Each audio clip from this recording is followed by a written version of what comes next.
Hey everybody, welcome back to Colony Drop, your favorite Gundam podcast. My name is Isaac.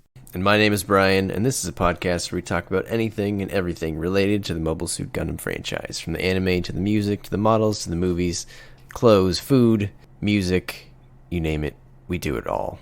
That's absolutely right, Brian. And today we're talking about something that I'm glad we're talking about. I'm glad it's behind us. I'm glad it's in the rearview mirror, and we don't have to do this again. We're talking about the last half of Victory Gundam, which, if you recall, we saw the first half, 2 months ago? It was. More? Yeah, I think it was a little over 2 months ago. Yeah, we're biting the bullet today, everyone, and just gonna finally get through that last half of Victory. I think it's like, we should probably just tell the listeners how we arrived here, Isaac, because I don't think we originally planned to do it this soon. No. But last week, we were trying to play Battle Operation 2, and turns out I could not actually run the game because I didn't have Windows 10. This entire podcast has been produced, if you will, on Windows 8.1, which apparently is like too old to run anything now. Steam will let you install the game. It just won't let you play it. Oh, Steam. And Isaac just got like frustrated. He was like, I'm just going to watch Victory. Can't take it anymore. No, and I got frustrated because, oh God, hopefully other people have played this game that are listening to this podcast, but you go through tutorial hell when you start the game. Like, there's no way to skip these tutorials. It's very Japanese RPG, like Final Fantasy style, right? Where like your home base is this base, literally, but to get to different tasks and things to do, you have to have your pilot character run around the base, going from like person to person at different little kiosks or desks or tables or whatever they're standing near to do different things. And it is maddening. It is not at all anything like Battlefield, just, jump into battle. No, or Counter-Strike, whatever. Even Gundam Evolution. This is completely the opposite. Oh God. And it was hell. I got frustrated. I did like 2 battles, and then they weren't even against real people. And then I just dipped out. I was like, I'm done. I'm gonna go finish Victory Gundam because at least I know that has progress. He was so angry, he just decided to keep the anger going and watch Victory. Yeah. And he blitzed through it in like 2 days. All of a sudden, he was like done the next day, and I was like, oh God, now I have to watch it. It was like a night. And I had COVID this week, Isaac, so I watched. Oh God. What better mood to put yourself in than to get COVID and watch Victory Gundam at the same time? Well, Brian, you put it in the perfect words. You put it as bite the bullet. And Victory Gundam, this last half, much like the first half, was just a depleted uranium bullet that was incredibly dense and just a horrible thing to chip your teeth on because, oh God, I did not enjoy Victory Gundam Part 1. Definitely not Part 2, which we'll talk about now, and not the whole series in totality. Brian, do you somewhat agree with me? Do you fully agree with me? Do you disagree? I don't know. I feel like I'm somewhere in the middle. I ended up feeling very similar about this back half as I did the front half, where 2/3 of the time, roughly, it was very just sort of meandering and aimless, and I felt very bored. And then the last like 5 or 6 episodes were like really engaging, and all of a sudden everything kind of comes together and stuff happens. But like, that doesn't really necessarily make a good series. You can't have 15 good episodes out of 51 to call it a good series. So I would say this show is probably 1/2 to 1/3 too long. You could just cut it down, and you just don't need it. Without question. I would compare this very much to Wing Gundam in the feeling of boredom I got from many of these character arcs, the lack of interest I felt at a lot of scenes, a lot of episodes. I just wanted them to move on. It felt like Wing Gundam so much with its boredom, and that's frustrating because this was the Universal Century. Right from the get-go, they start us out with the space fascists are up to no good, so we didn't have to deal with like Rockefeller nonsense or some new faction that isn't really villainous, but it can occasionally be villainous or somewhat bland at times too, like the Banneret group from Witch from Mercury. And this was just such a slog to get through. I didn't enjoy it at all, and I really don't see myself rewatching it ever again. Yeah, I think it would be a hard thing to revisit. It would have to be quite a while from now. Yeah. I think 10 years would have to go by, Isaac, before I decide to rewatch this show. And I'd probably have to have a reason. Like, there'd probably have to be a sequel or something, a real reason to revisit the show in a full, front to back manner. And I think the fans back us up, Brian, because there is a dearth of Zanscare mobile suits, of fans creating Zanscare mobile suits, of fans creating anything League Militaire in terms of the Gundam or the Gundams or other mobile suits. This is just the black sheep of Gundam, the Universal Century. It's just bland. Like, say what you will about F91 and how that really was a kind of a wobbly landing, didn't stick the landing, but that's got zest to it. That's got interest, right? It's like, oh, F91 Crossbone Vanguard, they're pretty interesting. Let's just check this out. It's definitely an interesting series. You can't really say that about Victory Gundam, which is oh god, it was just a boredom battle, a battle with boredom to just keep my autoplay on as I keep cycling through to the next episode, and I just sat there just ridiculously wondering how something so bad could be done. And I know the rumor or the general open secret is that Tamino was depressed during this creation, right? During this series being produced? He was, yeah. Yeah, that seems to be the case. He was battling depression, and that supposedly is a reason why so many characters meet such brutal ends. And I guess it just reflects in the series how he was just not on his A game when this was done. So this would obviously not be A game material. The brutality has definitely turned up a notch in this back half for sure. I feel like he tried to do a lot, but his heart wasn't in it, and we got a lot of starts and stops and just too much of everything, and again, I think a half or a third of it is probably unnecessary. But yeah, I did write up a summary, Isaac. So we're going to do a summary that people can, instead of watching 51 episodes, they can just listen to our two podcasts and generally get the gist of the show. Yeah, I mean, before you even get to that, you kind of just led me into saying this right now, Brian, that I do not recommend this to Gundam fans. It is not a good show. I mean, I think you should try to watch it if you're a Universal Century fan and you want to watch every Universal Century thing, but I would definitely put it behind all of the Tamino works, including Double Zeta. I was about to say it's almost like the Star Wars Holiday Special, but then I stopped myself because at least that's almost so bad it's good in a way, like so bad you kind of have to see it. This is just so boring and bland that you'd be wasting your time. There's better things to watch, better non-Gundam things to watch. 51 episodes, and this is how it ends? This is how the story went? Give me a break. It did end a little abruptly. But enough of this, Brian. Get to your... Get to your summary of this last back half, which is going to have so many switchbacks and reversals that it just sounds like it was written by like a group of interns that like, each one kept getting fired before like handing it off to the next one or something, right? You can only pass Shakti back and forth between the good guys and the bad guys so many times, Isaac, before it loses all effect. You can really only go back to Earth and space back and forth so many times before at a certain point we're like, look, who's running the strategy? We really should just focus on one, Pick one theater and stick there. Yes. But yeah. All right, here we go, Isaac. Buckle up. Similar to the first half of this show, this show is very difficult to write a summary of. This is why there's not a whole lot of stuff about the show on the wiki, because no one wants to write it because it's very confusing and it would take forever. Because it's bad. I think I got a lot of it, but I probably didn't get everything exactly right. But this is about what happens, okay? I wish I was in a guillotine. Go. All right. If you remember, Isaac, when we last left off, first half of the show, our heroes had led a raid on the Zanscare home colony, which I forgot what it's even called, and I don't even really care anymore. They had been captured, though, and they had just gotten their suits back. Remember, they went to that, assembly, and they were about to leave, but then Katejina showed up again with her new suit, and she had her sights aimed at Uso. So they tussle a little bit, but Marbet and Junko, and Junko's this time comes in a new suit called the Gun Blaster, Isaac, who we're gonna see that suit the rest of the show. They save Uso from Katejina, who ends up indiscriminately murdering civilians because that's just kind of what Katejina does. She's kind of like firing everywhere. And Marbet has one of the best takedowns of the series right here, where she tells Katejina that little rich girls who don't understand war should go home. I thought that was great. More people need to hear that. I suppose so.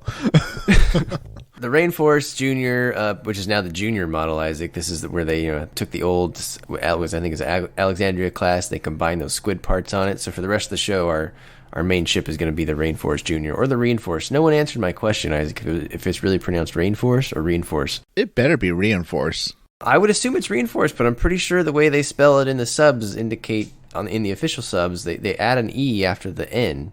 So to me, that means it's Rainforce, but I could be wrong. Doesn't make it...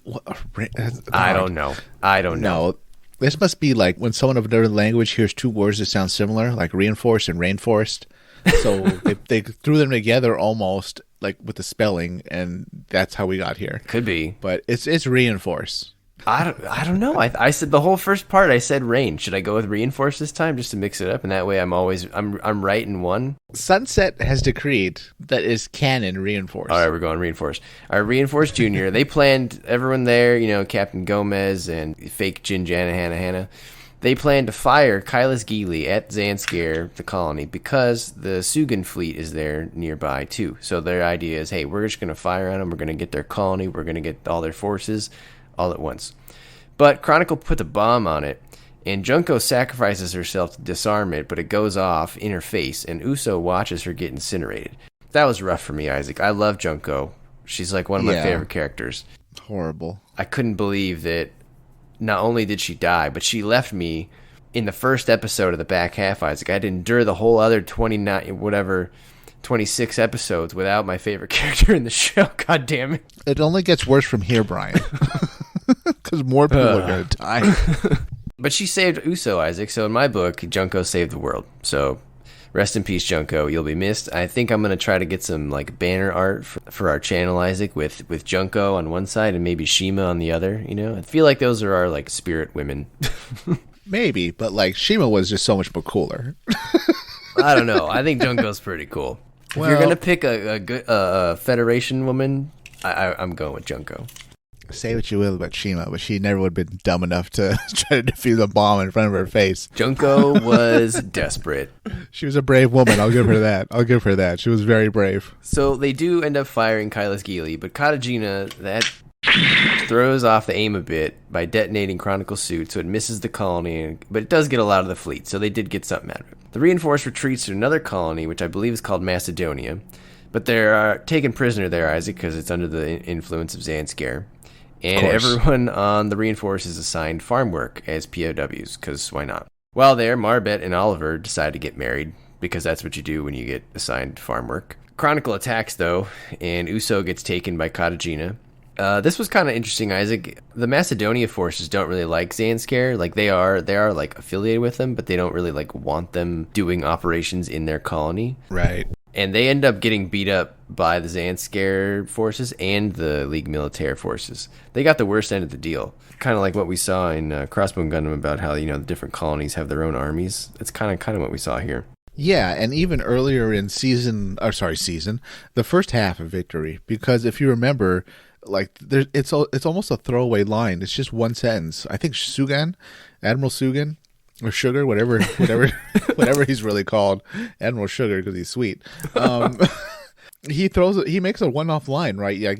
One of our fleets in Zanscare is fighting the Side 2 Colony Alliance, which clearly means there's another faction at least, if not multiple factions by this point, with the Federation government seemingly being in the early stages of breaking down. So there's other groups out there, and that was so interesting that we never really found out more about it. And my headcanon is that's why we didn't really see the full might of Zanscare, because their fleets are kind of busy fighting other groups of colonies. Right. Yeah, exactly. Definitely one of the more interesting things in the show. It would have been more interesting to see more about that and less about some of this other stuff.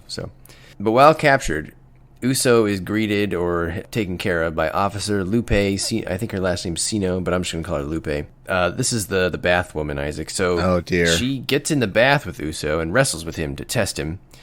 He bites her in the boob, and I think she was trying to have sex with him as a means of recruiting him, or did she just really like young boys? What was her deal, Isaac? What was the deal with Lupe? I don't know. I just thought it was just so weird. I don't know if this was like some type of Japanese comedy trope or something. Yeah, I thought like, was this supposed to be funny in Japan? Because it just comes off as weird. But in any case, Uso was able to get the hell out of there via bite.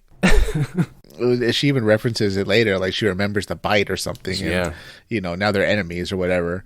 But yeah, what a weird scene. Not in anime in general, and in Gundam especially, because that's kind of never happened in any other Gundam series, not even close. Yeah, very odd tonally for Gundam. I could definitely see it in a different show. Yeah, like a comedy anime, something like that. But very, very odd for this particular arena that we're in. So, Uso does escape, like you said. He escapes naked. He runs through the halls naked, gets in his core fighter naked, flies away. He transfers to somewhere else, either the V2 or back to the ship via air bubble from Haro. That was also very odd. And he receives the Victory 2, Isaac. So it's such a weird thing. In one of the wackiest episodes of Gundam ever, it's the first appearance of like one of the strongest Gundams. Which is just very, very odd like comparison there.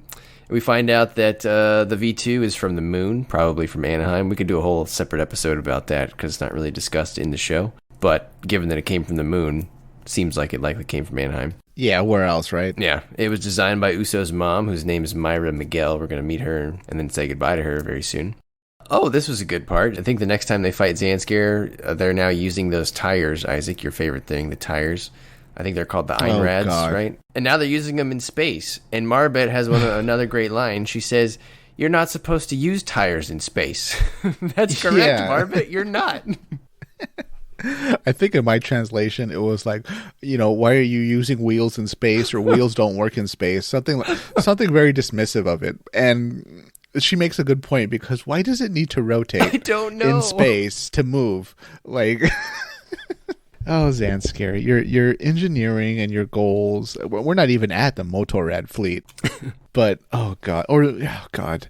This just continues, what we said about the first half of season 1, Brian, with those ridiculous motorcycles. Oh, yeah. And then how this was clearly the result of one executive who was like, motorcycles are the most thrilling vehicle in the world. Or, bi-wheeled vehicles are the most thrilling vehicles in the world. We have to put them in Gundam. Yep. The same, the Japanese equivalent of the spider being the most vicious killer in the animal kingdom. But here we are. Wheels in space. My God, how far Gundam has fallen. I did end up putting a little extra bit into the last episode. There, I did find one article that did talk about that, and I think there was somewhere that said, they basically wanted Tomino to put battleships in the show, and so he's like, okay, I'll put in the battleships, and I think this is part of it, Isaac. Where you're just like, you want battleships? I'll give you wheels too.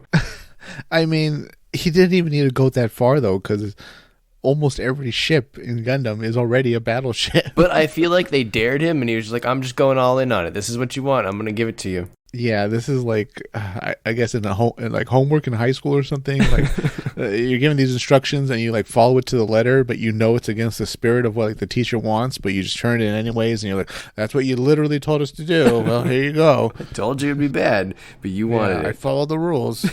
So there you go. The Reinforced retreats to the moon, trying to get to their factory. They're damaged, Isaac.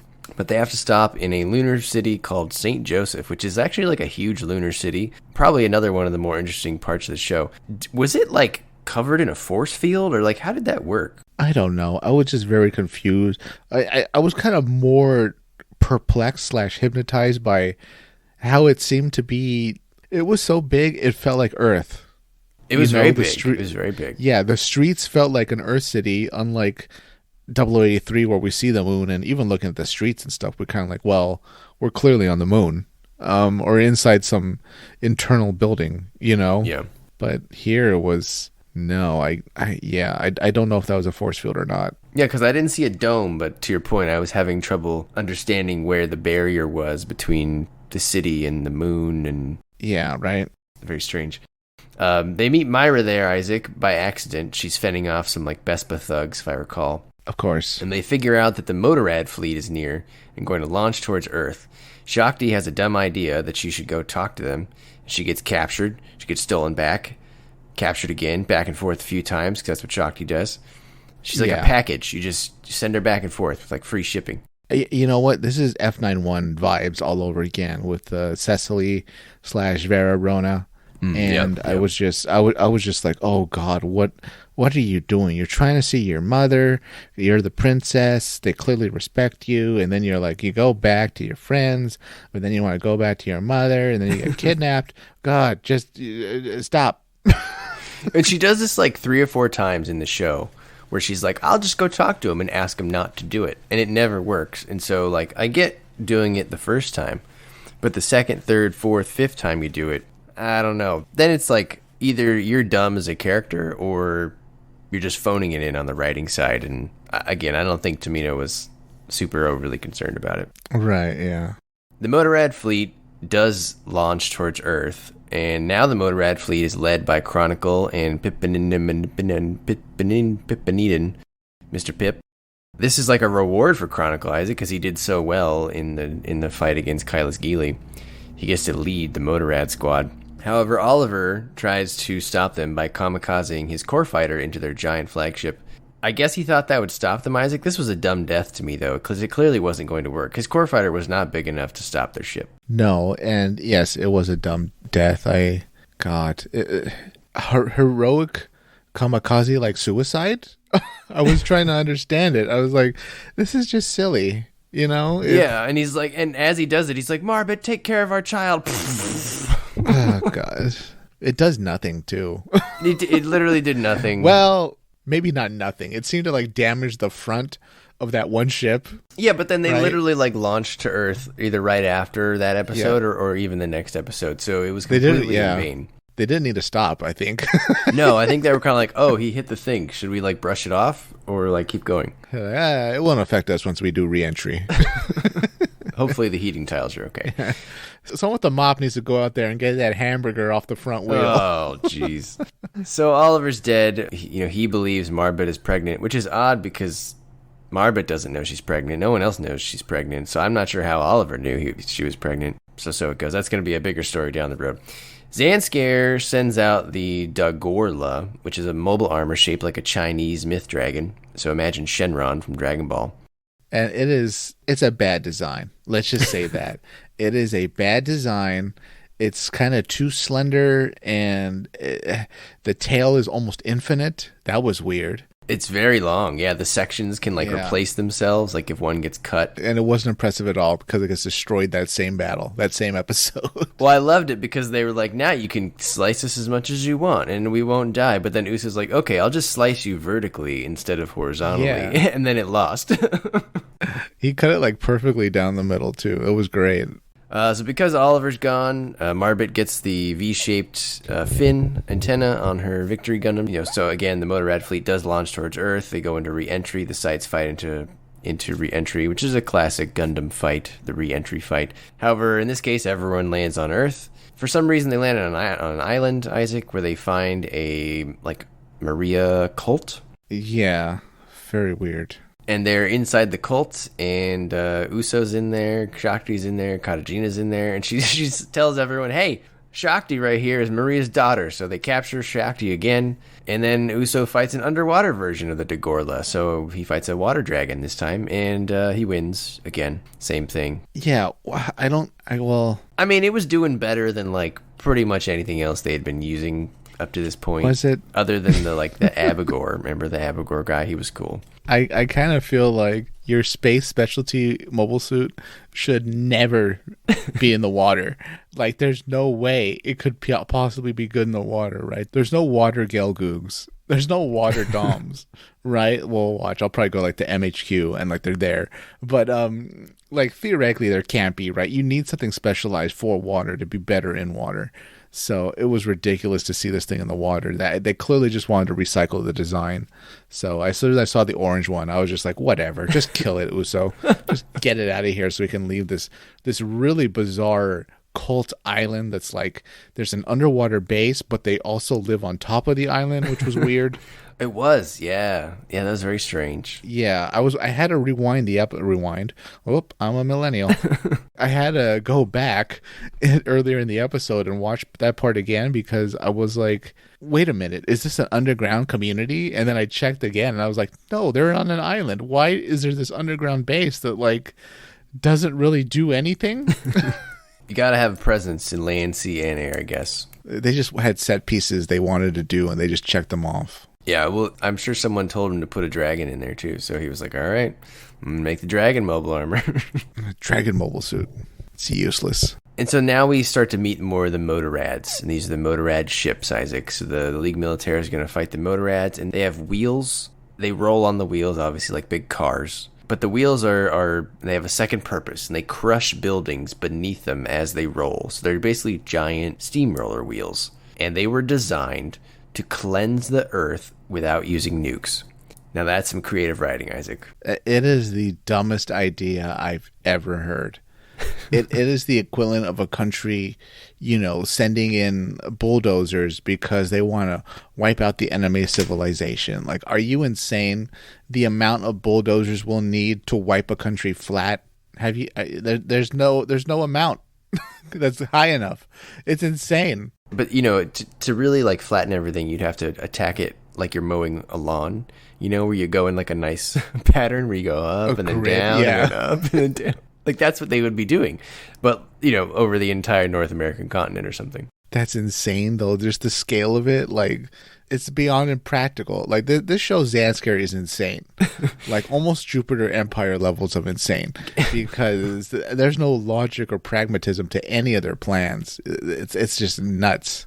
Gas must be really cheap in Zanscare for them to think that this is going to work. Yeah, and the way to do it is with these giant motorcycle battleships, as opposed to, I don't know, I would have kind of like believed it more if they had like, we have an earthquake super weapon, like this big earthquake walker mech thing. I would have been like, okay, I can see them using that to level, large parts of the world and to start over, but this whole thing was just ridiculous. Yeah, this was an interesting one for sure. Even though the tires themselves are strange, the tires are very tough. What are they made of, Isaac? Because beam weapons don't seem to work very well against them. They're very ineffective. What is so magical about these tires? I don't know, Brian, but they're strong enough where like explosions don't really hurt them, even though they should, because they destroy the rest of the ship, like the bridge or the cannons. But yeah, whatever they're made out of, it's strong. So our heroes waste a bunch of time trying to stop them without really blowing them up. They're very concerned about detonating the reactors on Earth. They don't want to hurt the planet. Myra ends up getting captured by Cronicle, or somehow she's on their ship. That's going to become important. One of the Bespa people, his name is Gaz Barl. Yep, that's his real name. Gaz Barl. He is told by Mr. Pip to go attack them, but attack them while holding Myra, Uso's mom, in his hand. In his like mobile suit's hand. So she's in like a normal suit, and he's like, hey, I'm gonna go attack them. I'm gonna hold you. Don't worry though, it's just gonna be like pretend. Don't worry. Yeah. Like nothing bad will happen, okay? And You're she's just like, a hostage. are you sure? Don't worry. And even Katejina is momentarily like bothered by this. She's like, this seems like not okay. So needless to say, this doesn't turn out well. Uso is trying to get Myra back from Gaz's disabled suit. Uso does successfully disable his suit so he can go get his mom back. But Katejina just won't have it, and it bothers her that he's trying to take her back. She's like, no, you can't do that. So she starts distracting Uso. She won't let him get to Gaz's suit to steal Myra back. And at the same time, there's like another Motorad going to crash in to where Gaz is disabled at. And Katejina bothers Uso so much that he can't make it in time, and he gets plowed into by the ship. And it moves him out of the way, and the ship just smashes right into Gaz's suit and Myra, killing her, dismembering her, decapitating her. Uso finds her helmet with her head in it. That's right. And brings it to the people on the Rainforest deck and says, this is my mom, as he holds up her helmet with her head in it to Marbet. Oh my God. I mean, I don't know how you go from like the comedy bit, what I'm going to assume was supposed to be a comedy bit with Lupe in the bath, to like Uso holding his mom's head. I know. Oh God, this is grotesque. There's no other word for this but grotesque. Like, I don't think we've seen this anywhere else in Gundam.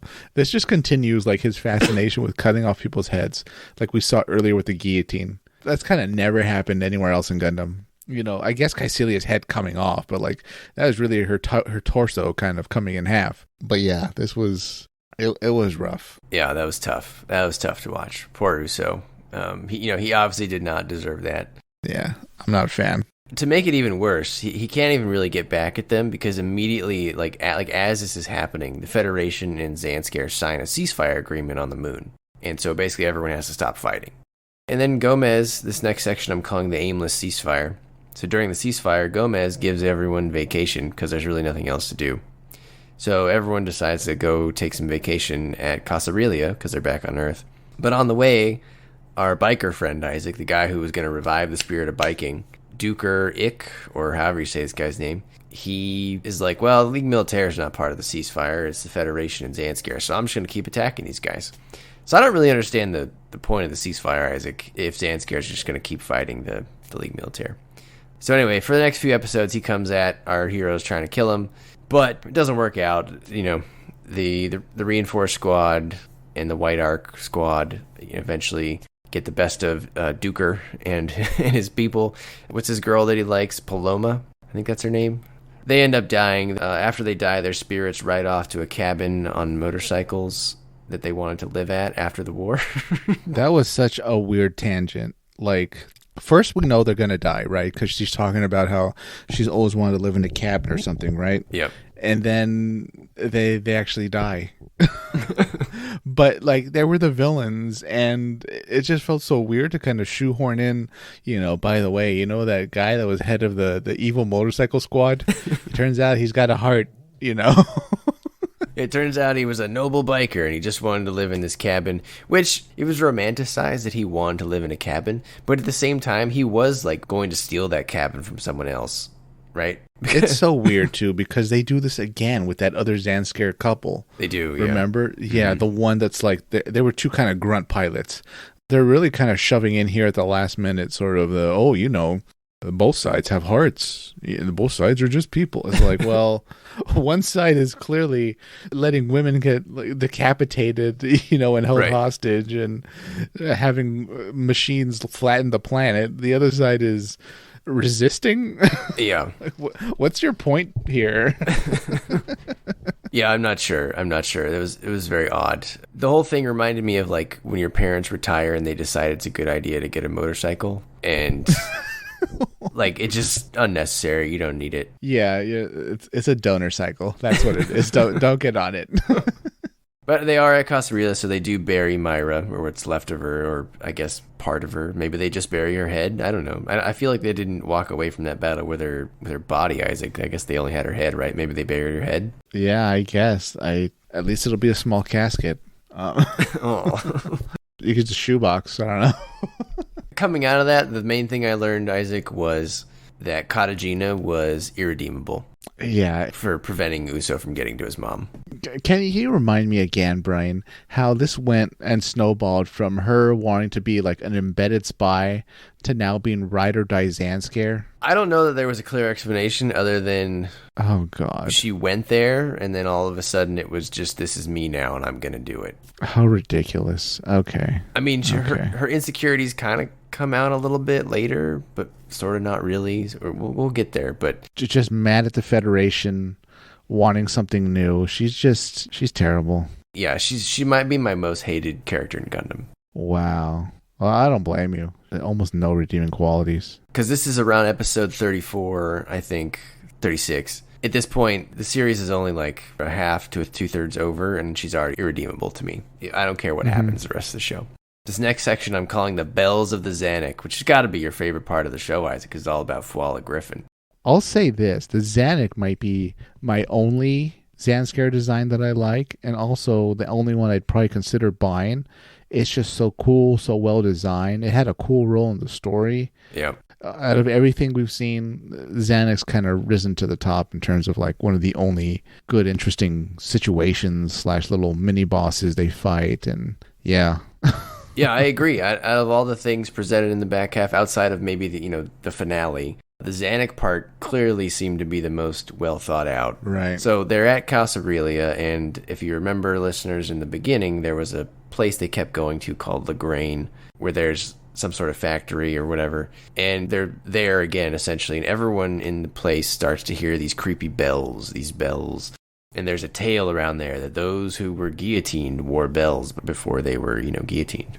So then it gets a little creepy. It's like, oh, is this the bells of the guillotine that we hear? But it's not like they're hearing real bells. It's just sort of these, ethereal bells. This is like really dating myself, Isaac, but you might remember this. Do you remember that infomercial for Pure Moods back in the day? There was that one song in there called I think it was something bells, silver bells or something like that. I'm going to see if I can find the clip and put it in here. But that's what it reminded me of.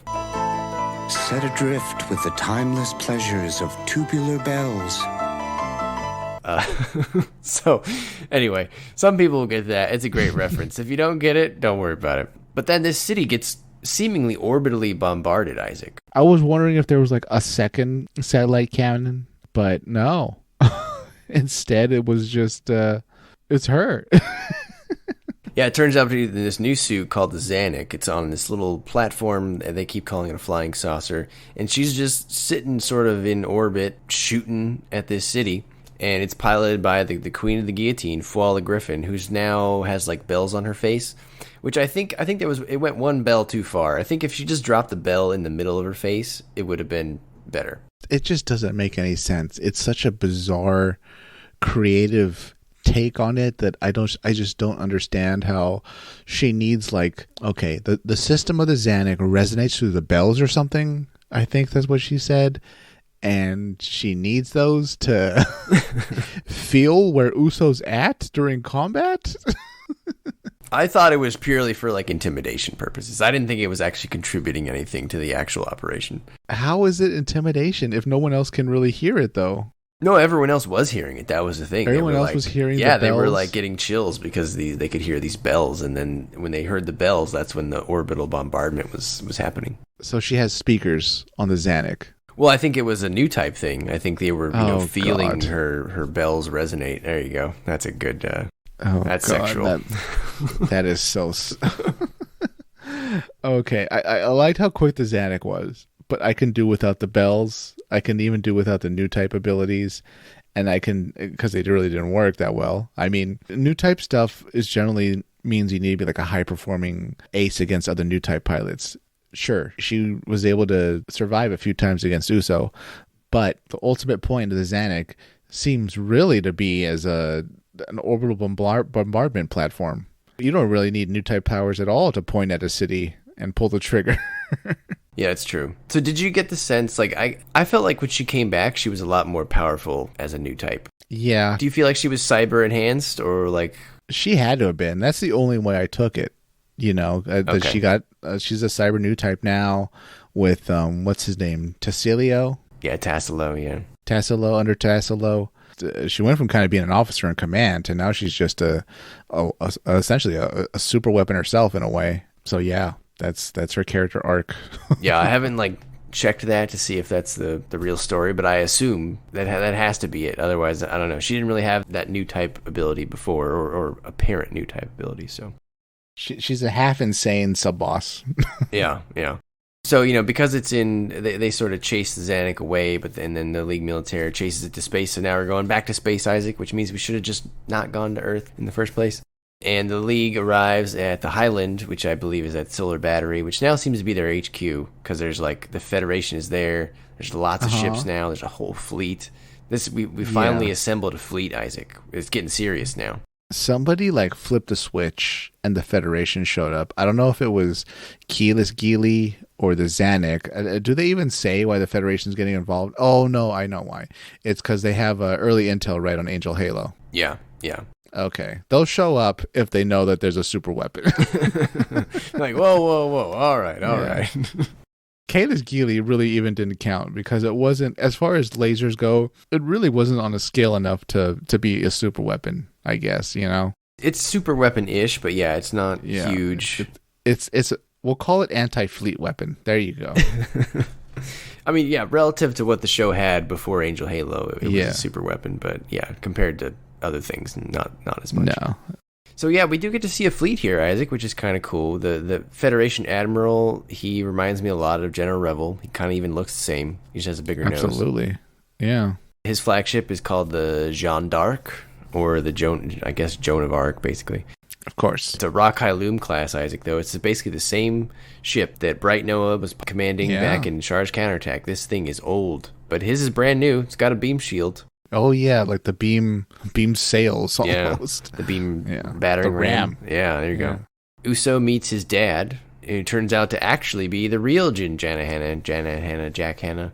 Shocking. Yeah. So how do you feel about the double switch, right? Because in part 1, it was like hinted at that there was this guy named Jin Janahanna, and Uso wondered, oh, maybe that's my dad. But then we met the fake Jin Janahanna, and that kind of took the wind out of Uso's sails. But now, like, his dad really is the actual Jin Janahanna. Was that a good move, or maybe they should have just not revealed that there was another Jin until this episode, and it would have meant more? Because I feel like as soon as they revealed 15 episodes ago, that the Jin Janahanna that we knew was fake, I feel like you defaulted back to, well, the real one's probably his dad. Yeah, I just feel like it was such a weird thing to do. They wanted to be a bigger reveal or mystery. They had it down as like a concept written down when they were doing the story, but I just didn't really see much importance to it. There's the big reveal that he's sort of a Federation advisor almost / intel guy, right? And he's kind of dismissive of Uso and doesn't want him involved, I guess for obvious reasons. But yeah, it just felt like, okay, we need to add like the father mystery thing, but the payoff wasn't worth it at all, I thought. Disappointing. Yeah, I don't think the mystery angle paid off. I mean, meeting his dad, I guess, paid off, but not necessarily the mystery angle, so I don't even know why you even do it. I mean, Jin, or whatever his real name is it Hongurg or some weird name?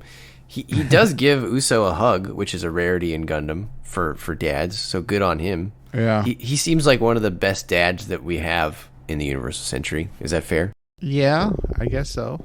But, like, not fully, because he's kind of dismissive of Uso's abilities, like in the strategy meeting about Angel Halo. He is, yeah. Like, even the other general that calls him on him, he's like, yeah, I don't know what you're seeing, but your kid's pretty sharp. He's like, this is clearly because your kid's good, and he's, like, killing everybody in front of him. Yeah, it's like, what are you doing? So Fualla flies to Tassilo's ship. This is when we first really hear a mention of Angel Halo, and Tassilo says, I want Angel Halo when it's completed. And so this is going to basically lead us to the last part of the show, the last 10 episodes or so. This is like roughly episode 41 to 51. I'm just calling this the fight for Angel Halo / the end game. Oh, wait, before we get there. So, yeah, Isaac, I feel like going back to Earth was a mistake. I feel like they should have got the mother plot done on the first go-around.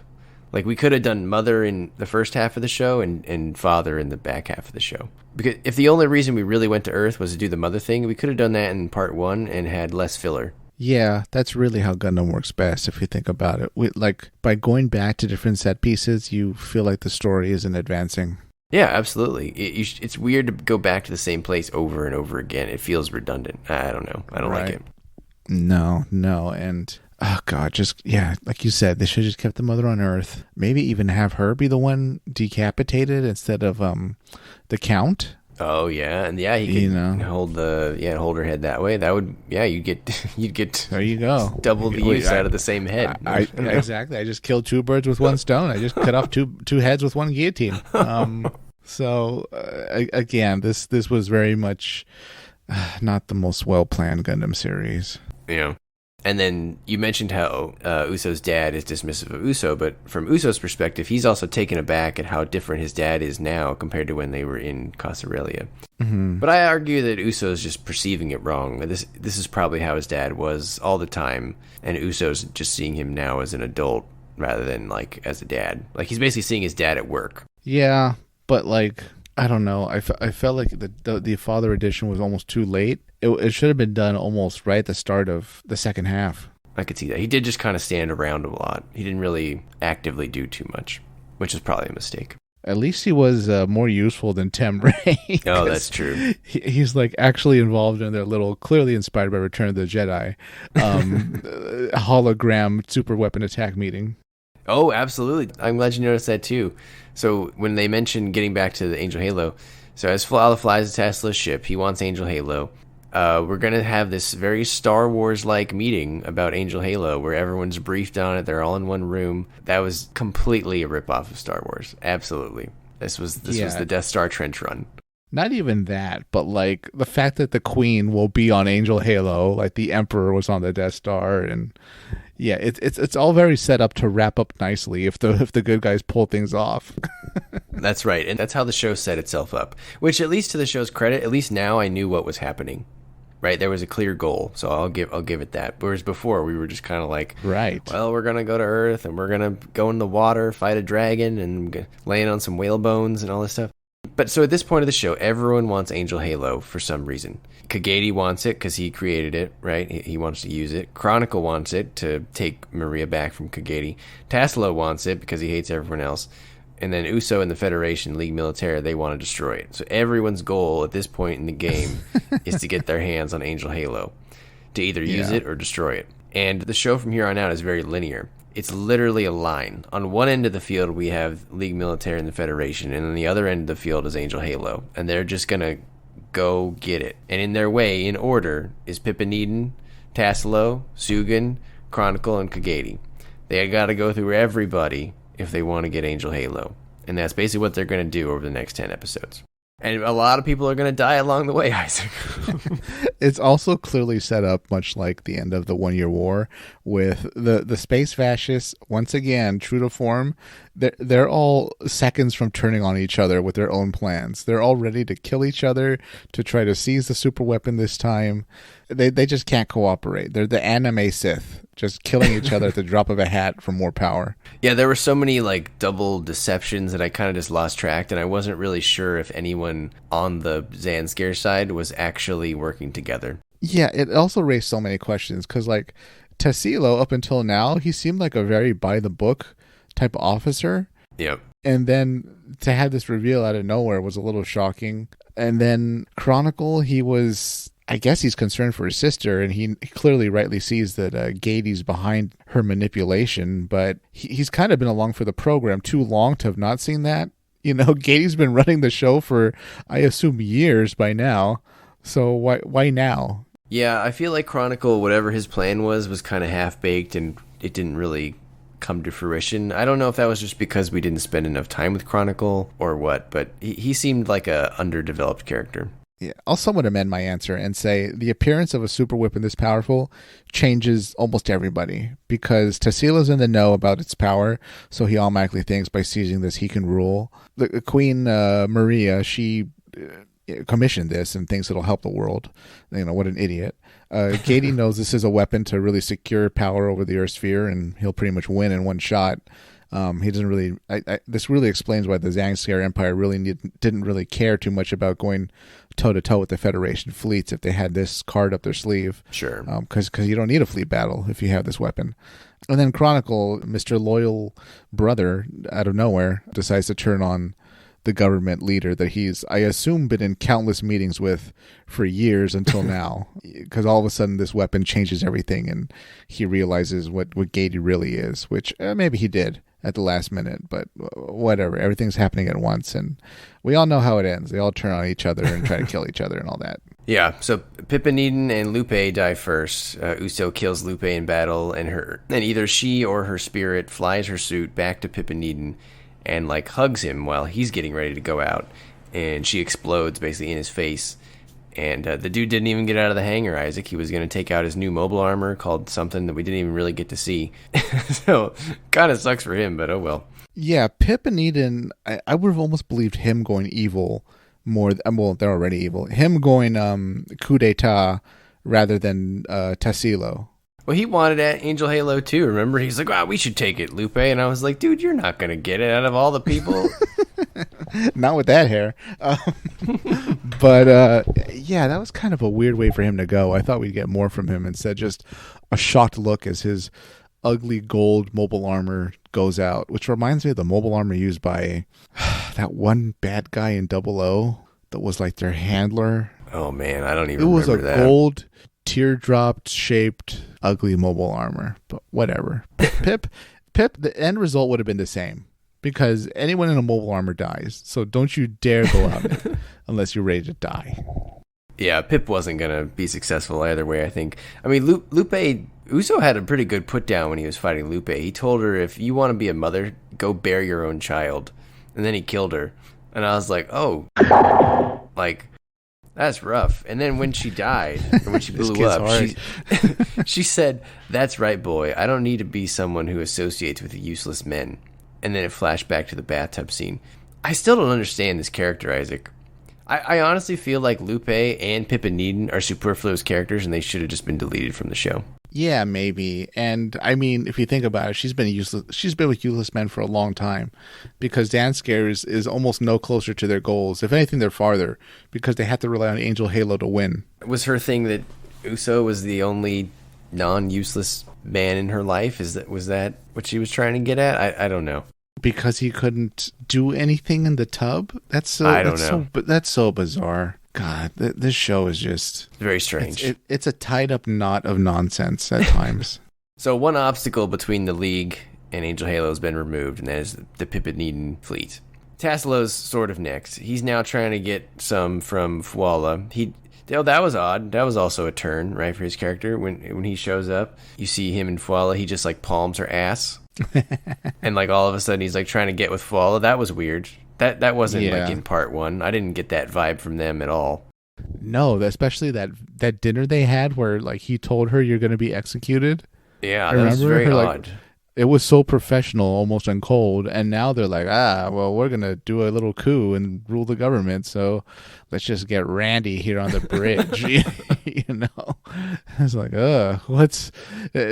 Zanscare's discipline and cohesion was breaking down the closer Angel Halo got to launching, like by the minute.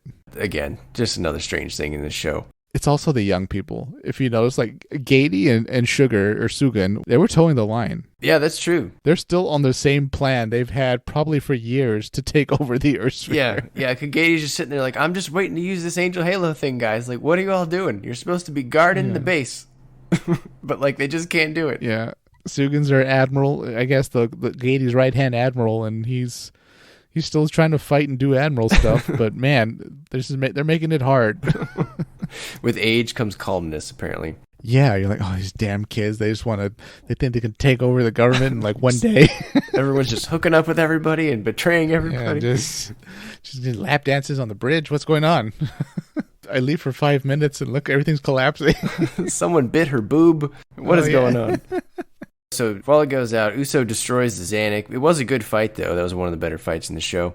But Fualla does escape, and that was actually a mistake. I think that Fualla should have died in the Zanuck. Yeah. I think everything after that with Fualla was not as cool as the Zanuck. No, it should have been her kind of last stand, right? Because she had, in some ways, she was somewhat of a longer-term villain than almost anybody else in the show. That's right. I know Cronicle was there kind of from the beginning, but hear me out. Cronicle had some kind of good guy points to him, right? But we're kind of past that now. But yeah, she did most of the heavy lifting as like the one constant villain.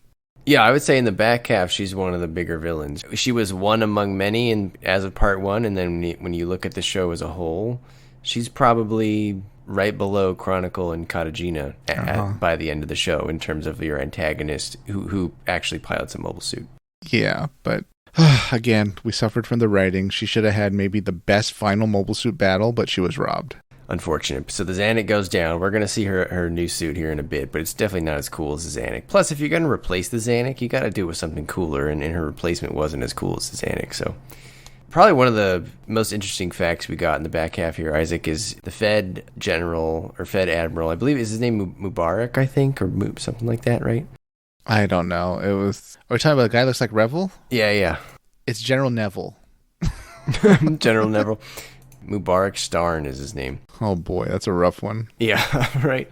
I don't even think I said Starn in the show, but that's what it says in the wiki. But yeah, So he wonders, which was a great question. He's sitting there at his little table, and he's like, why didn't we see this Angel Halo thing before being built? And I was in my mind, I was like, great question. I always ask that. Finally, a reasonable question, right? What were you guys doing on the sensors?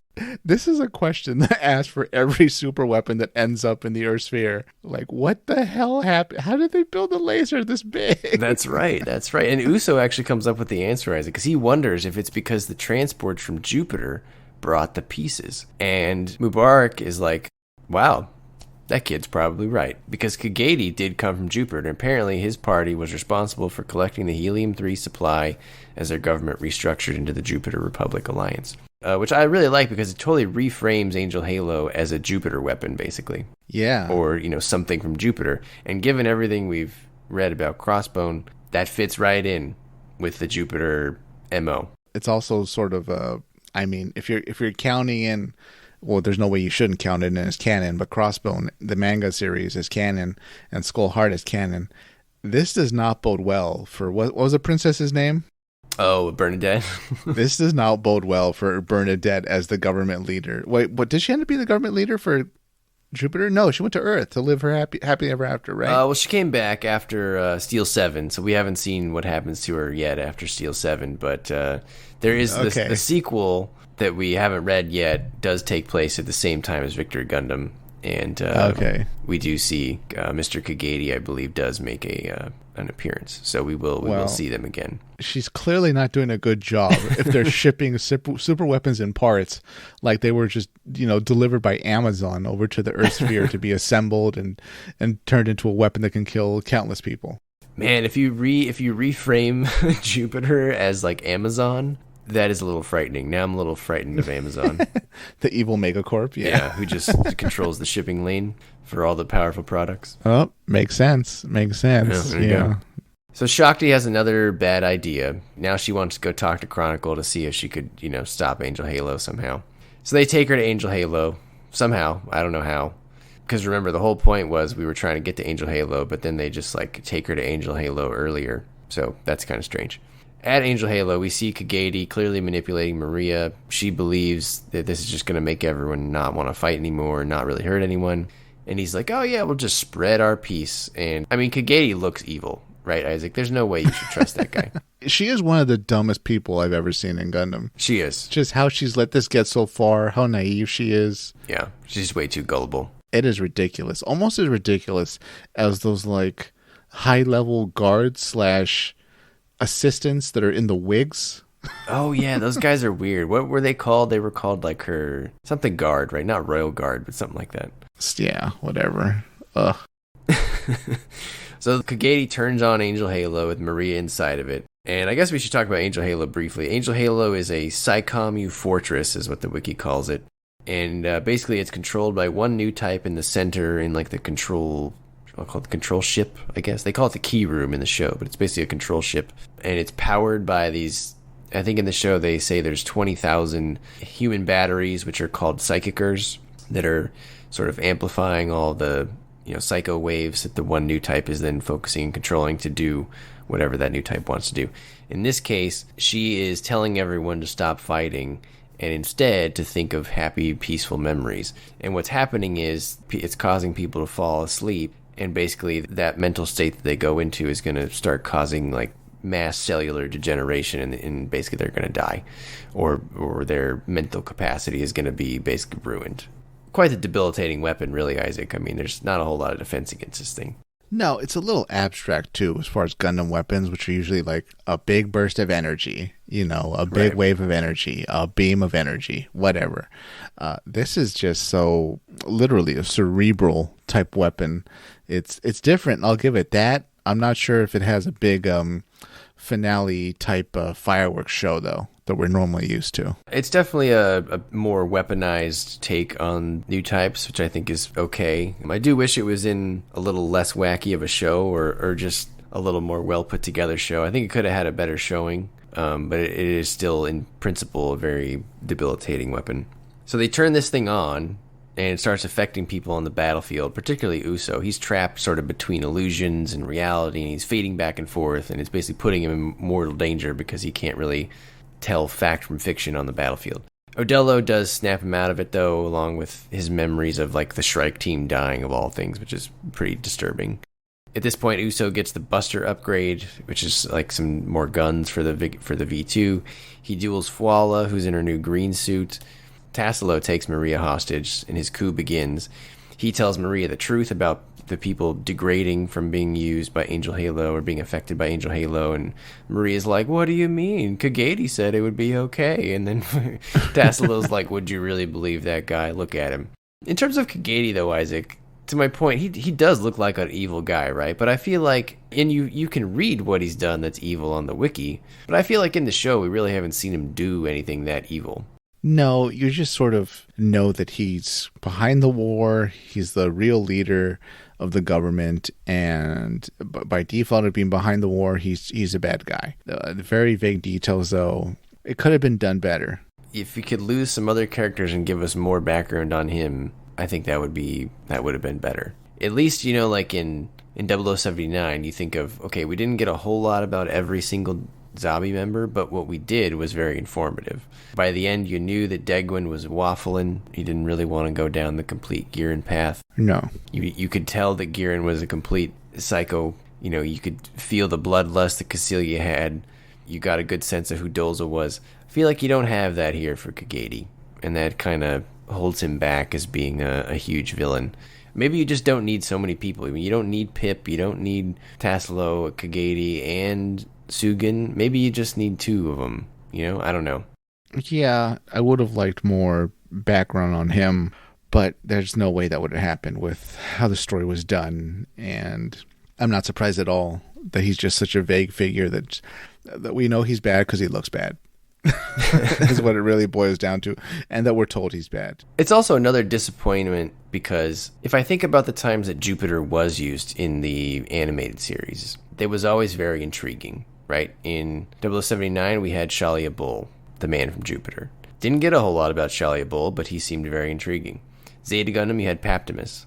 He was very intriguing, but you didn't get a whole show about Jupiter. Here was your another opportunity to give a lot more about Jupiter, and he didn't really do it.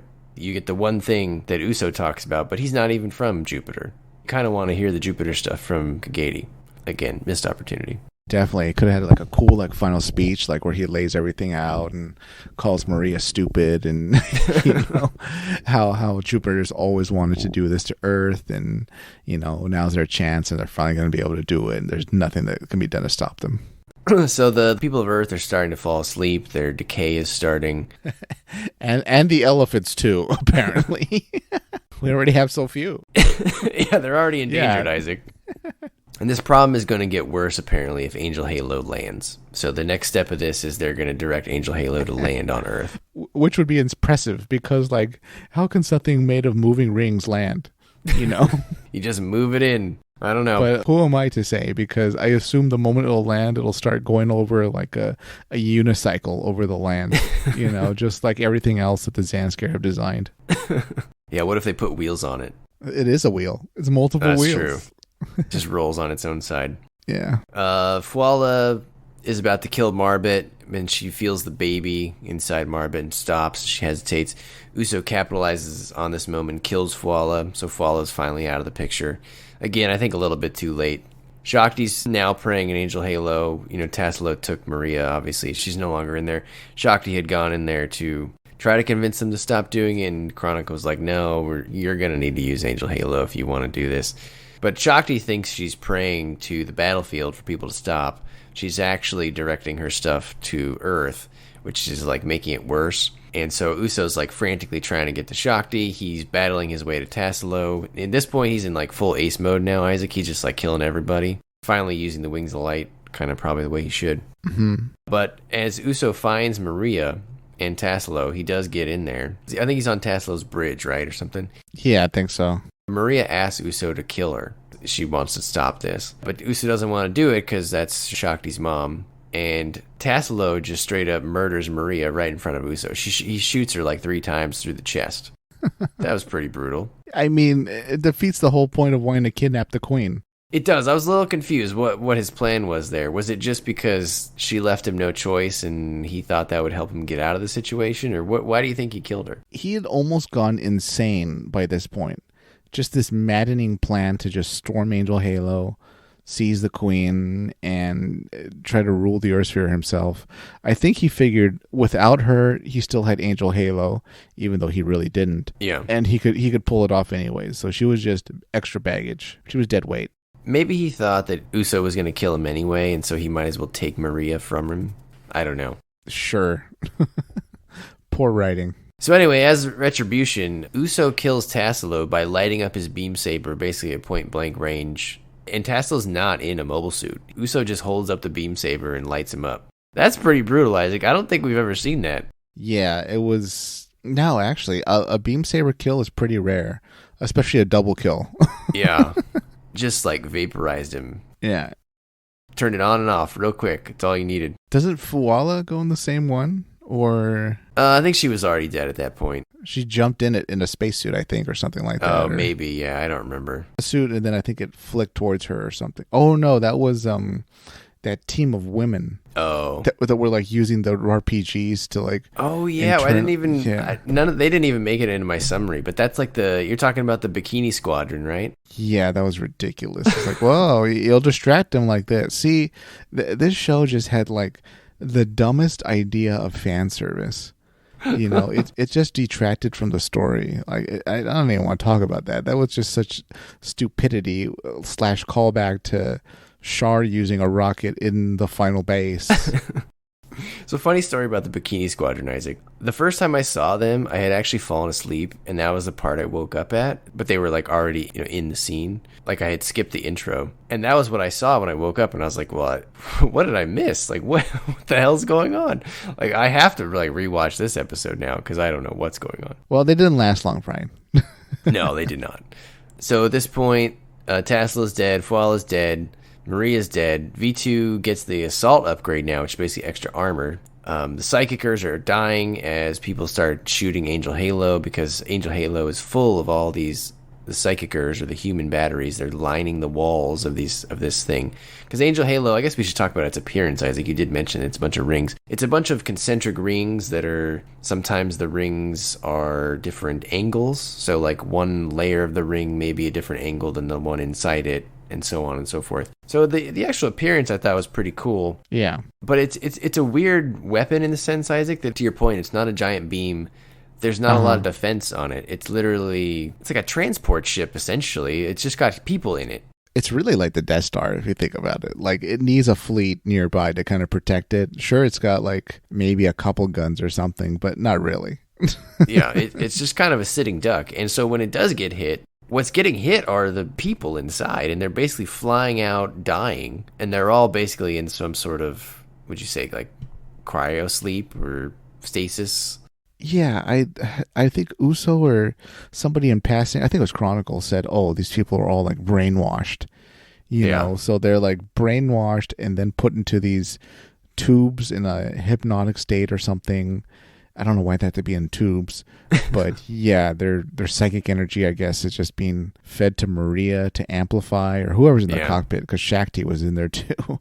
It's very bizarre, and we've never really seen new type dynamics kind of work like this, where somebody's like your battery if they're a new type and you're a new type. So it was all very new. It's a much harder sci-fi take on the new type thing. I feel like this is something you'd see in like an Outer Limits episode. Yeah, I wouldn't even say it's harder. I'd say it's more just almost bizarre. Fantastical, where like, oh, my psychic power grows by the presence of other psychics. It's like, okay, sure, this is a little tropey. One thing that I don't think did Angel Halo any favors is I don't think the art style of this show lended itself well to visualizing Angel Halo. If this show had a style more akin to like Akira or something like that, I feel like it could be visually very neat. Right. Yeah, I can see that completely. It would be more the seriousness of the situation did not lend itself to the more rounded, cartoony simple design. Shapes, simple colors. Yeah, this needs a much harder tech appearance, and then I think it could have looked pretty cool. Like if you had animated this with like, the unicorn team, I think it would look a lot different. But this was par for the course for such a bizarre series. Yeah, so the Psychicers are falling off, they're dying. Shakti's trying to wake them up at this point. That's her whole goal, is to save the innocent Psychicers inside. sort of going okay, but not really. Kagedi sends Angel Halo down to Earth. We're going back to Earth again, Isaac. This series has a people going to and fro the same place multiple times in a battle problem. I feel like we get taxied to and fro Angel Halo too many times in the middle of this battle, when the whole point was to get to Angel Halo. Like, if the whole point is to get there, but how can you go there 3-4 times while you're trying to do that? Right. If it's that easy to get there, then just go do it. Why is it taking everyone else so long? Yeah. This is in direct contrast to something like Solomon or Baoku, where you had to fight like hell to get there and risk everything, and when you got there, you weren't going back. It's not just a happy jaunt or a hop, skip, and a jump away. Why? I just don't understand. If they did less back and forth, they would have gotten Angel Halo while it was under construction. Someone would have checked that Amazon package. See, that makes me wonder, like, was this what they wanted for the final weapon? Or is this another product of executive meddling / design by committee? Because I just don't know. I think this one seems like something that Tomino came up with. I just think that the execution up to that point was very haphazard, and that's what we get. I still feel like something was missing with Angel Halo. It could have been a better final super weapon, but we never really got there. Did you say that it feels from another anime series? No, I said it was like a harder sci-fi. Okay. To me, it does feel like an ultimate new type weapon, or a concept that could be that ultimate new type weapon. I'd almost say the new type weapon would instead do like mind control or something. This is making people turn infantile. It sounds like such an abstract way to take out people. Yeah, I mean, I guess their goal was to take the Earth from them. So maybe if their goal had been something else, maybe then they would have done the mind control. Because I feel like mind control would be within reason for Angel Halo. But yeah, exactly. But to your point, maybe we didn't get to see the consequences of it enough. Because to our knowledge, I don't know that the people who fell asleep on Earth, I don't know that they ultimately died, right? I assume not. I assume once it was blown up, they all woke up and rubbed their eyes. The elephants got up and went back to the watering hole. Very Sleeping Beauty, That's pretty much what it was. So maybe there should have been an episode where it just wipes out millions of people. Sure, I would have felt its gravity more than that. Yeah, if that happened. And maybe it should have been where, with like Maria doing it, she thinks they're going to sleep, and what they're actually doing is just flat out dying. Yeah, there you go. She's so naive. And then maybe she tries to kill herself somehow because she's so distraught. Like, I feel like that would be better than whatever it was. Yeah, happened. Right. I like that already. I like that even better, Brian. Very nice. I don't know what these people were doing. Wasn't that hard? No, apparently not. And God, what a bizarre end to the show. What a bizarre final weapon. Yeah, very strange. So Angel Halo's on Earth now. The Jeanne d'Arc kamikazes into the Sugan fleet by the Admiral because it got damaged by a Katejina beam blast.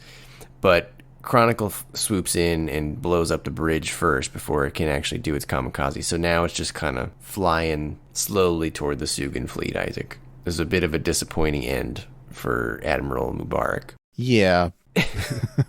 It's going to come back, but... Yeah, but, man, that Sugan fleet, they're not doing well. No. At this point, Shakti sings in Angel Halo. She starts singing that Red Poppy song, Isaac. But that sets Katejina off because Katejina hates nice things. She can't have them. As a result, she starts shooting at the tires. She calls them Kagedi's damn tires. One of the strike team, I think it's Franny or Mirialia, one of them, thinks that Katejina is going to defect. She goes over to check on her. Katejina kills Franny and then Mirialia. So 2 more strike team members down, just in cold blood by Katejina, who's now piloting a new pink suit, which was pretty cool relative to the other, the rest of the designs in the show. Quite a powerful suit compared to everything else we've seen. Chronicle is also in a new suit. The Rig Contio is like bull horns. That was a weird decision, right? Yeah, especially since all the other suits are very bug-like. This was, I don't know, it'd be like a Spain suit in G Gundam. Yeah, he just needed like a little, what do they call it's not a cape, but whatever they wave. Whatever, yeah, the anti-bull towel. Chronicle mortally wounds the Reinforce. Everyone evacuates, but the geezers, all the old people, they decide to kamikaze the Reinforce. They turn on the beam shield and they ram it into the fleet, taking out a bunch of Zanscare ships in the explosion. Uso and Chronicle duel. Connie, who's I think the last Strike Team member remaining, unless you want to count Marbit, she tries to interrupt, but Katejina murders her for interfering. So the entire Strike Team dies, Isaac. There are 0 survivors, which I guess is not super surprising, but Connie did live pretty long. She was the last one left, and she was with us since part 1. Well, that's Tamino for this depressive era Gundam. And then all of a sudden, the Jeanne d'Arc flies in and takes out Sugan's squid. So Sugan ends up dying, Isaac. And I think right before that, Kagedi died too, right? Or right after. He evacuated from Sugan's ship in a little escape pod ship type thing. But then he ended up, did he die right in the evacuation? Did he hit something? Or what happened to him? And he died, but I don't remember how. I'm trying to remember. I remember him leaving in the opposite direction of Sugan. Right. Who takes a blast to the bridge, right? Or the ram to the bridge. Right. Sugan gets the Jeanne d'Arc to the face. Okay. And then I feel shortly after that Kagedi dies. But it wasn't a notable death for Kagedi, I feel. No, I'm trying to remember what happened to him. I don't even think he says anything. I think it's just beam blast or something, right?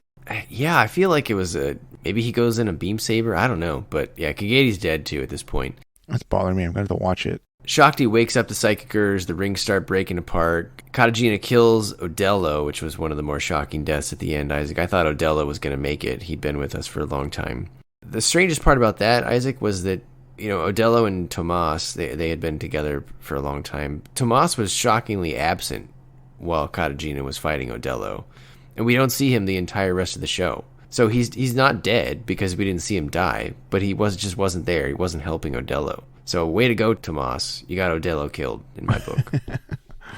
Oh, God. Odello, I thought would make it. He was fairly competent. Well, there's one time where he got very gung-ho, right? But yeah, and he was young enough that I thought he might be off limits for Tamino to kill, but no, apparently not. Not so. Only that baby. Carlman lives, thank God. In Flanders. He didn't kill the dog. Uso duels Chronicle in their final fight, which was a good fight. And then Uso finally overtakes him. And Chronicle actually has a really brutal death, Isaac. He gets flung out of his suit, and he sees Maria, and he asks her to help him. And then his head collides with a ring section, killing him instantly. Well, that sounds like a good way for a Shark clone to go out. So then the final duel is a knockdown, drag-out duel between Uso and Katejina. At one point, Isaac, she gets out and, says, "You two were always mocking me, looking down on me." And then she stabs him, Isaac. She was lying. And she stabs Uso in the side with a knife. I hate this woman so much. So much. Well, you're going to love what we see happens to her at the end. But Uso does best her with the wings of light. She doesn't die, to Isaac's point. She does show up again at the end. She's blind and has no memories. So things didn't turn out well for her. She's sort of a broken woman. She doesn't remember Shakti. She doesn't remember Uso. See, that's confusing.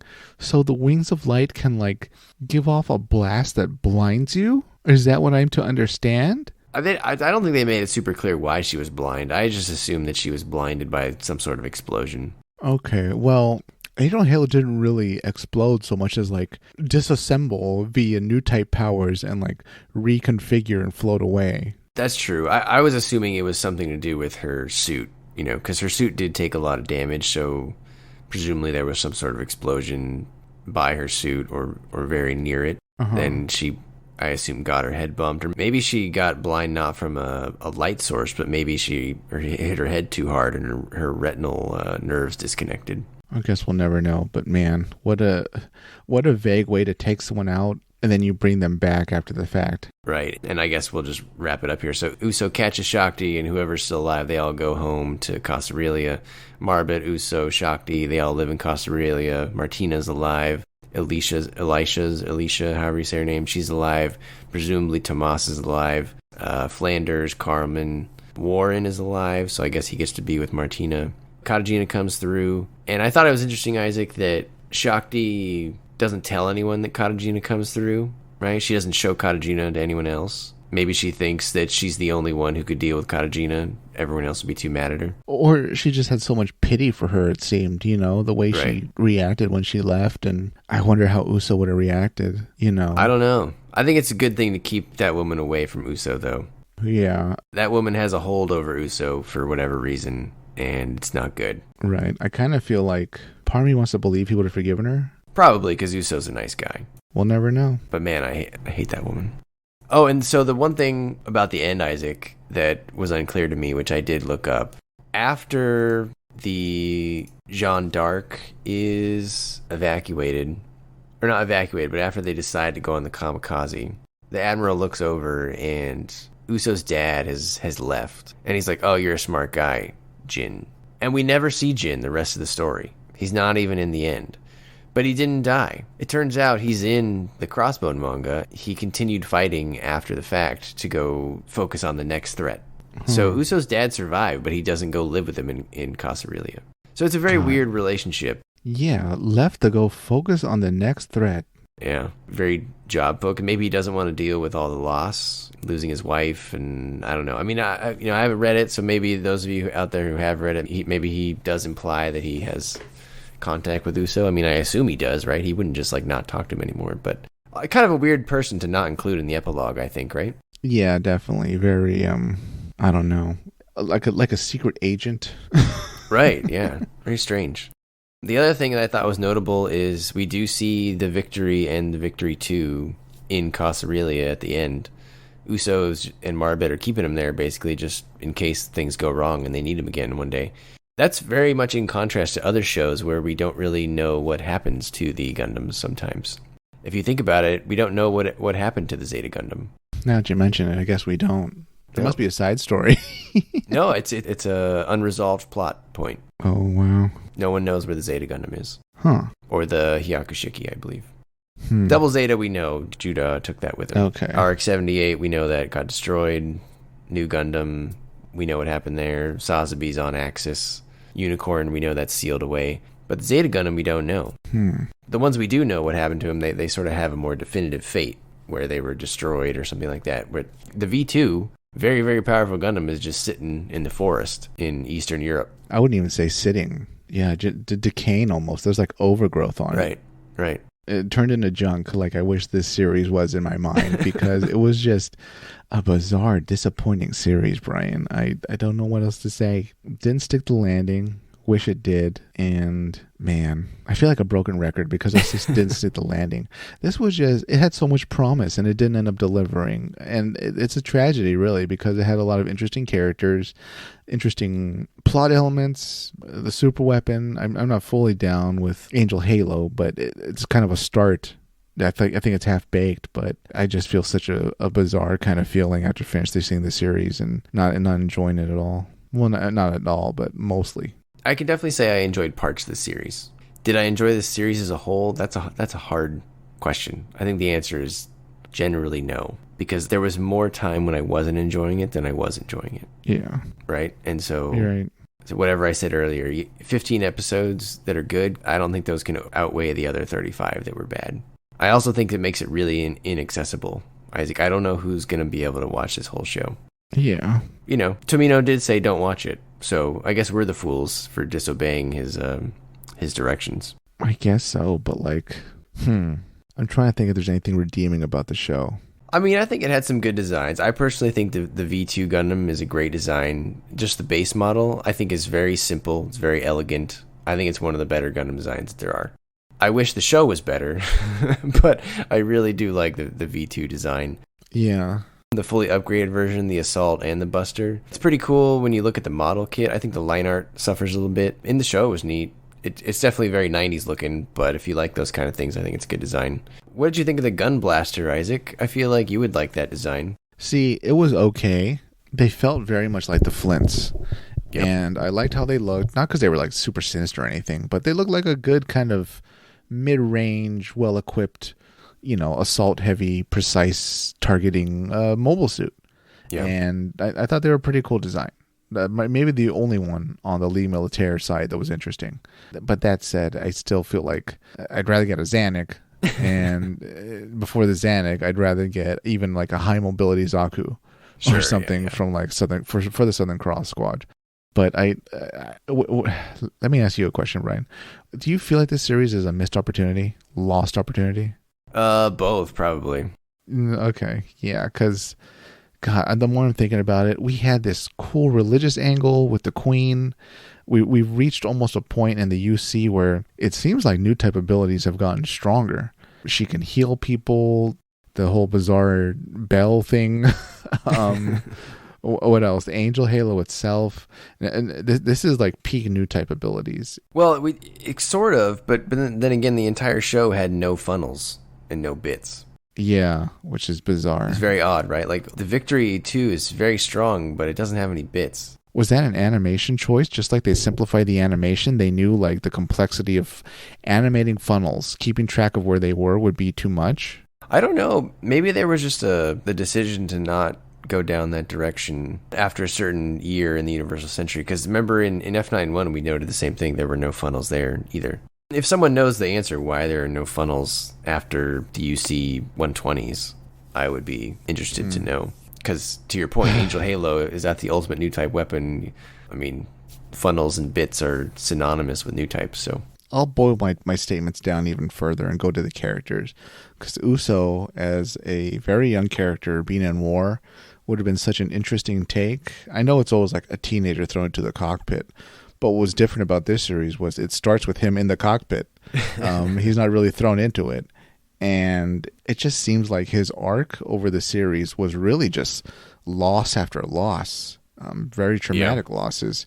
I don't really get the sense that he grew in the same way that like Amuro did, or many of our other characters, even Hiro, who starts off as like a stone cold soldier and really opens up his heart. But in Uso's case, he was already on the side he should have been and fully behind it on episode 0 before the credits even rolled. So there was no arc, just him advancing along this plot. And I fully agree with him. This series, it's not enjoyable. Don't watch it. And I should have rewatched something else. I should have seen Iron-Blooded Orphans again or something. Or switch to Victory. Or I'm sorry, Zeta or something.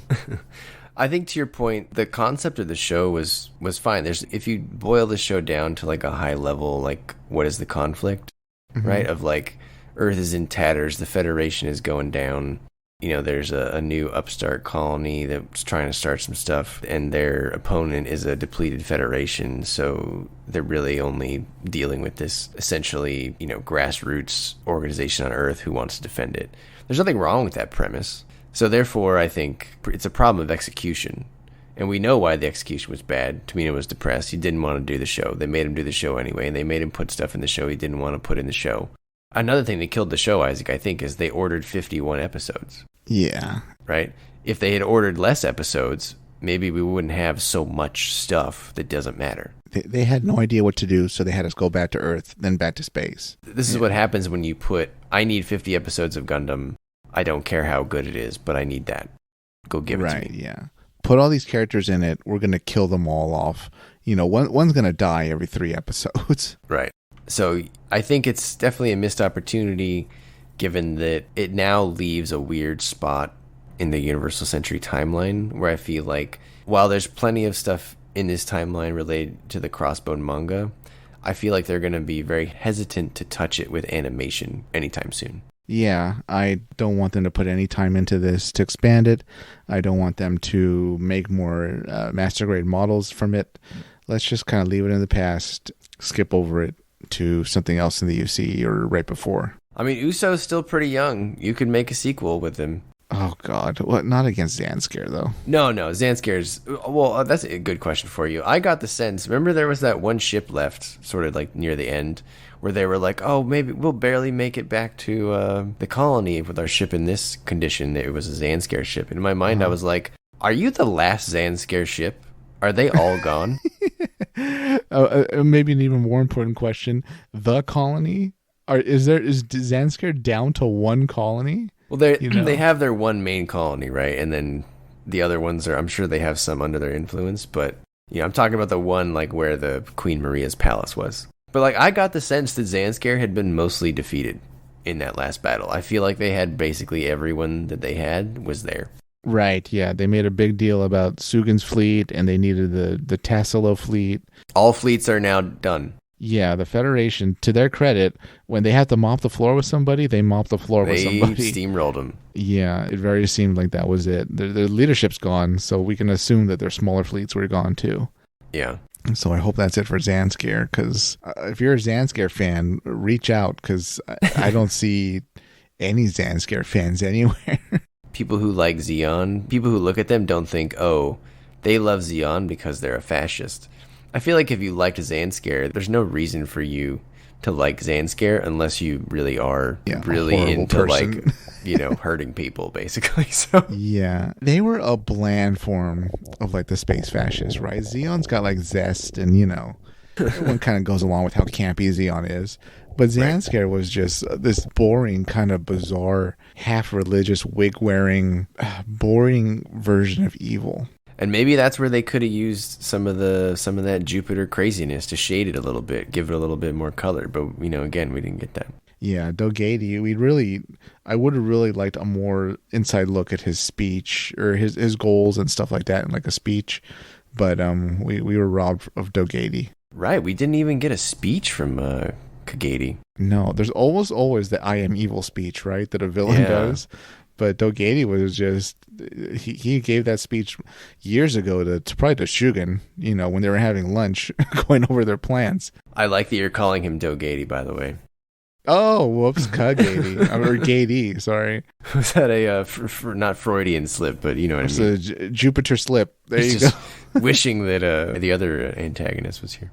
Right, but he's long dead by now, unfortunately. Yeah, probably, yeah. So Gady, I assume, took the name in his honor? Can't be his real name. Yeah, we talked about that in the last one. They did meet in one of the Crossbone Gundam mangas, but other than being from Jupiter, it doesn't seem that they are related. But they just have very similar names, and they actually look very similar too, if you think about it. Kagadi and Dogady. So okay, it'd be like the equivalent of someone's last name being Neil or O'Neill. Right. Yeah. Maybe Gady is a common Jupiter. It's Smith and Jupiter. Yeah. One last question for you, Isaac. Who do you hate more? Oh, wow. Katejina Loose or Quest Pariah? Wow. I have to go with Katejina. Quest. You still hate Quest more. I still do. And let me explain why. Katejina, as bad as she was not a whiny person. She was very much a gung-ho committed soldier for the Zanscare cause, which is not my favorite villain faction. I don't care for them, clearly, but she was what she was. Quest, on the other hand, was just such this bizarre, shoehorned in girl to the story that was like, you had this ickiness going on with her and Char, and then, well, that's more on Char's side, not really hers, but and then she's a pilot that's really annoying. Katejina on the other side was just very much became a stone cold killer, which I have more respect for than Quest. So yes, Quest is more annoying. It's the whininess and the ickiness. Back me up, listeners. Quest or Katejina? See, I'm voting Katejina. I think she's got no redeeming qualities. I think she's just... You hate her more. Oh, absolutely. Grade A. Just completely irredeemable. She's a good pilot. She is. Very good pilot. I'll give that to her. I could not wait for someone to kill her. Well, it never happened. In the sequel, she'll probably get her eyesight back. Oh, God. Please, no. But she switches sides and teams up with Uso. Oh, there they go. She killed a whole bunch of our main cast. Yeah. Including Odello. He deserved to live a long life with, what's her name, Alicia. He gave her his little whale charm and everything. That was sad. His whale charm. So, okay, how many Haros are you going to give the back half? I'm using guillotines, Brian. Oh, there you go, yeah, guillotines. Okay, first, the last half. That's what we watched. This last half of Victory Gundam. No one should be surprised, listeners. I'm giving this 1 out of 5 guillotines. Oh, man. Because it is essentially a waste of time. Please don't watch it. Watch something else. If you don't even want to watch a Gundam series, watch another anime series. Go for a walk. But yeah, I definitely did not enjoy the hours I put into Victory Gundam Part 2. And I stand by that. I wish it was better. Interesting ideas. So many good ingredients that could have come out well, but they were spoiled. And the whole series, Victory Gundam, I'll give it 1.5 guillotines out of 5. It is, and the same reasons. It's still mostly unwatchable, the whole series in totality. Like, maybe do it if you only want to be somebody that's like seen everything Gundam, but it's not a good series. Please believe us when we tell you that. Watch something else. Brian, back to you. What do you give this last half of the series, and what do you give the entire series? Well, I think the back half it was more of the same, I think, relative to the first half, so it has the same sort of problems overall. Show is bloated, it's too long, I think a third to a half too long. It's got too many characters, just execution problems here, there, and everywhere. It's got things that don't make sense, it's got things that make sense, it's got tonal confusion, it can't decide what it wants to be. And then when it does want to be something, it goes way too hard in that direction, like the decapitated head or the comedy bathtub. Oh, boy. Scoring this is really hard because I think conceptually, like, the narrative is okay, but the execution is just terrible. So I have, like, a very different problem with this show than I do something like Witch from Mercury or 00. Those shows, I just completely disagree with the plot. Okay. Here, I feel like it's an execution issue, and I'm not sure which one's worse. This one is more painful because it was longer than Witch from Mercury. But I think the sin is not as bad because it was bad the whole time and I knew it was an execution problem. Whereas Witch from Mercury is just, we ignored logic and we didn't finish the show. I don't even remember what I gave the first half, but I think I'll just give the back half and the full show a 5 out of 10, which is a failing score. There's some good in the show, which is what's preventing me from giving it like a 3 out of 10 or a 2 out of 10. Because there are some things I like. I thought the middle of the show was really good when they launched out of Gibraltar and went to space. That brief part in space was really good where they did the raid on the Zanscare colony. Again, I think in the back half, the last 7 episodes, really good relative to the show. But that doesn't make up for the sum of the parts. And so all that pain, you have to take that into account too. So overall, I don't think it's going to be an enjoyable experience for really anyone to watch. If you and I don't have a good time with this show, Isaac, I'm not sure who's going to.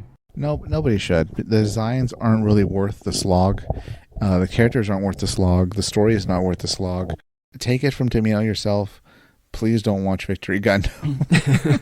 So there you go. 5 out of 10 guillotines for me. What did you have, Isaac? 1.5 for the show? Right, which is a little less than yours, but yours is definitely not good.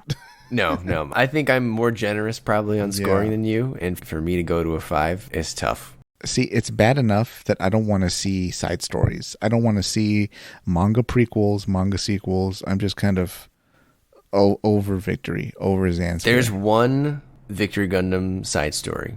That's how bad it was. That we will try to read it. Maybe it'll just be me. Maybe Isaac just won't read it. But it's written, Isaac, by the Crossbone author. I'm in. So it might be okay, you know? Well, that's a great vote of confidence. I think it will be great, or at least better than the show.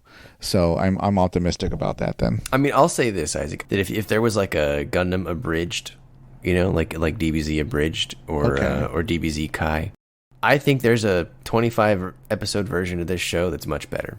I'll buy that. Yeah, I can see that happening. But I mean, that's never going to exist. They'd have to Afterglow Z on it. Yeah. And if they ever want to revisit this era, they might have to do that because I don't think you can ask someone to get invested in this to watch something that's a direct sequel.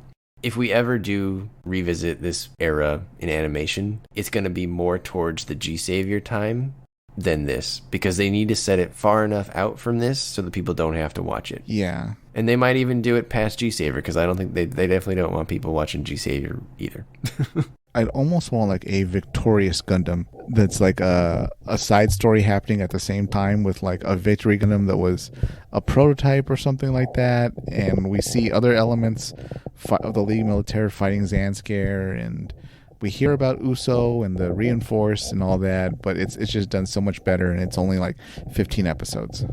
Well, I think that Crossbone manga is going to wet your whistle then because it hopefully takes place at the same time. Wow. All right, listeners. Let us know what you thought about Mobile Suit Victory Gundam Part 2, the show on a whole. Isaac, you want to know what's really funny? Guess. I was about to say that this series is like rated high in Japan or something. No. Our Victory Gundam episode was one of our highest watched episodes, highest listened episodes. because nobody's seen it and they were very curious, and now they know the horror that awaits them if they decide to watch that show. I think you're right. I think it's because they haven't watched it, and so they're like, oh, I haven't watched it. They're going to tell me what it's about. All Gundam fans have heard about it, probably heard the rumors about the depression and the high kill count, and they wanted to learn a little bit more about it, and boy, is there nothing good waiting for them. All right, listeners, let us know your thoughts about anything, suits, designs, characters, missteps, the bathtub incident, the bikini squadron, the boob bite. Lay it on us. Any questions for the listeners, Isaac? After listening to this, if you haven't seen Victory, are you going to see it based on what we've said? Or will this be just part of the long list of anime that you know you'll never get to or never want to get to? There you have it. Take us away, Isaac. All right, listeners, before you go to sleep tonight, stand next to your bed, put your hands together, get on your knees, look up at the ceiling, and hail the Ligue Militaire. You Katejina loose. Come on. She's following orders. She's doing her best. Oh, God. What a space fascist answer. She was just following orders. All right.